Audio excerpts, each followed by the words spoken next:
شروع اللہ کے نام سے جو نہایت مہربان اور بے حد رحم والا ہے۔ آسمان اور زمینوں کے خزانوں کی کنجیاں اسی کے پاس ہیں۔ جسے چاہتا ہے کھلا رزق دیتا ہے، جسے چاہتا ہے نپا تلا دیتا ہے۔ اسے ہر چیز کا علم ہے۔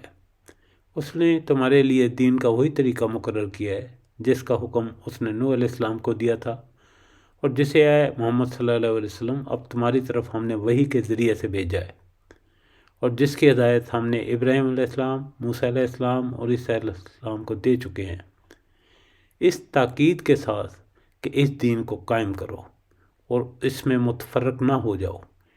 یہی بات ان مشرکین کو سخت ناگوار ہوئی ہے جس کی طرف اے محمد صلی اللہ علیہ وسلم تم انہیں دعوت دے رہے ہو۔ اللہ جیسے چاہتا ہے اپنا کر لیتا ہے۔ وہ اپنی طرف آنے کا راستہ اسی کو دکھاتا ہے جو اس کی طرف رجوع کرے۔ لوگوں میں جو تفرقہ رونما ہوا وہ اس کے بعد ہوا کہ ان کے پاس علم آ چکا تھا، اور اس بنا پر ہوا کہ وہ آپس میں ایک دوسرے پر زیادتی کرنا چاہتے تھے۔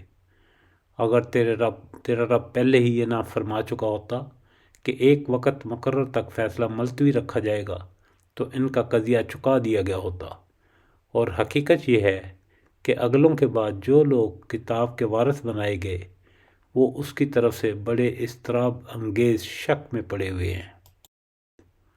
بس آپ لوگوں کو اسی طرف بلاتے رہیں اور جو کچھ آپ سے کہا گیا اس پر مضبوطی سے جم جائیں اور ان کی خواہشوں پر نہ چلیں، اور کہہ دیں کہ اللہ تعالیٰ نے جتنی کتابیں نازل فرمائی ہیں میرا ان پر ایمان ہے۔ مجھے حکم دیا گیا ہے کہ تم میں انصاف کرتا رہوں۔ ہمارا اور تم سب کا پروردگار اللہ ہی ہے۔ ہمارے اعمال ہمارے لیے ہیں اور تمہارے اعمال تمہارے لیے ہیں۔ ہم تم میں سے کوئی کٹ حجتی نہیں۔ اللہ تعالیٰ ہم سب کو جمع کرے گا اور اسی کی طرف لوٹنا ہے۔ اور جو لوگ اللہ کے دین کے بارے میں بلا وجہ جھگڑا کرتے ہیں حالانکہ اس کو قبول بھی کیا جا چکا ہے، ان کی حجت بازی ان کے پروردگار کے نزدیک باطل ہے، اور ان پر خدا کا غضب ہے، ان کے لیے سخت عذاب ہے۔